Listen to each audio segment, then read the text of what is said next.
they take place in backyards. And I sat there as a 6, 7 year old at a family wedding. What's the most important thing at a shadi for people? Food. Food, right? Right? So, so after the wedding feast was the Qawwali performance. And as I sat there listening to the Qawwal sing Tarana, you know, which is, Sufi devotional, Qawwali Sufi devotional music, I saw around me the guests, relatives, become almost unaware of their cultural self. They were connected in a almost as if there was a blurring of the line between the Qawwals and the audience. Some were headbanging, much like you see in a Nirvana video, and there was a feeling of joy and celebration. That's what came out of it, and it connected with my heart. Even as a 6, 7 year old, um, I didn't know what it meant, but I know that there was something very strong there. The other thing I remember of that time is a couplet from Allama Iqbal, to the poet and philosopher whose idea it was for the Muslims of the subcontinent to have a homeland. And he said, Allama Iqbal said, I'll translate this into English as well, but the Urdu share is, Dil se jo baat nikalti hai, whisper in your heart. So what is that whisper in your heart? Everyone has a whisper in their heart. But most times, the volume of the world is so loud that the whisper is drowned out. To me, but I was a dumb Punjabi kid, right? Whose mother had decided, parents had decided, beta, either you're going to become a doctor or an engineer. And as you know, growing up in South Asia, those are the only two choices of careers you have. Fast forward, I'm 13 years old, and I'm linking all this to sounds intersecting cultures and overlapping cultures, connecting to the whisper in your heart. My family moved to a suburban cocoon in New York, and for the first 2 years, my only friends were TV and radio.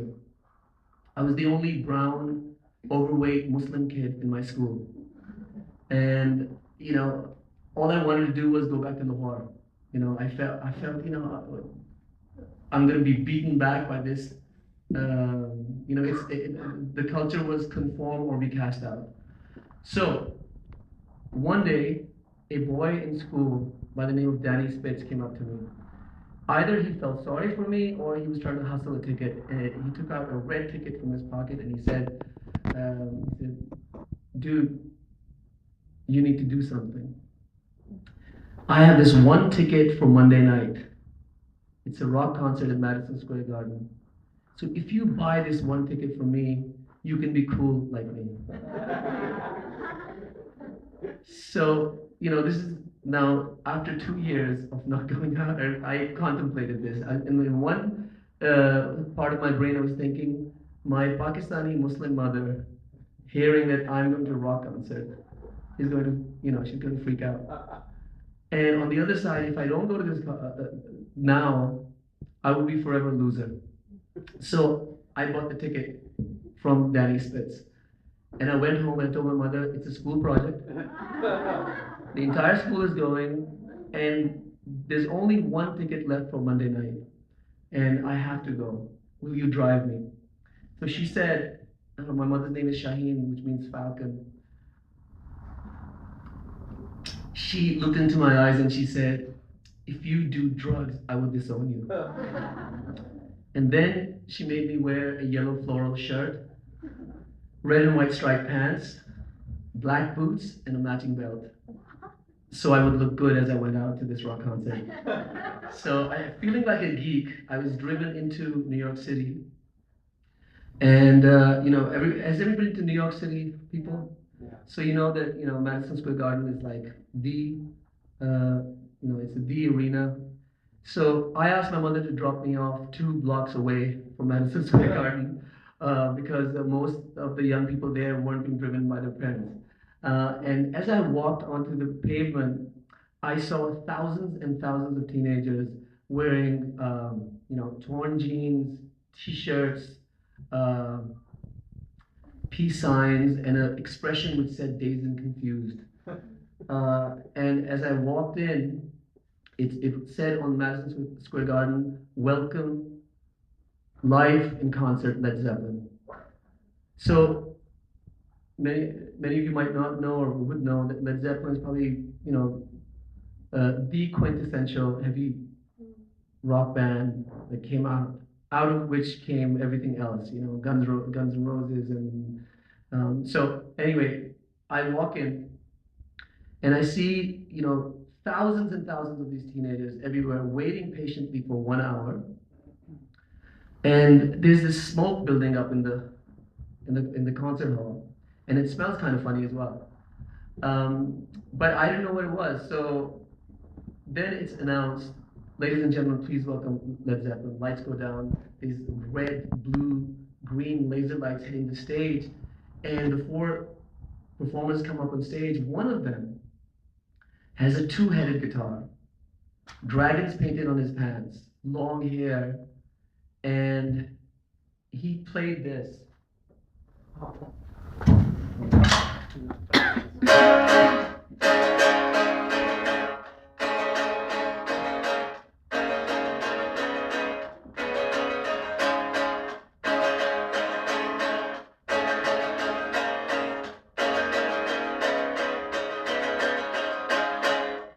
So, I mean, this tornado of sound, drums, guitar, bass, and this long-haired lead singer in Ronald Plant.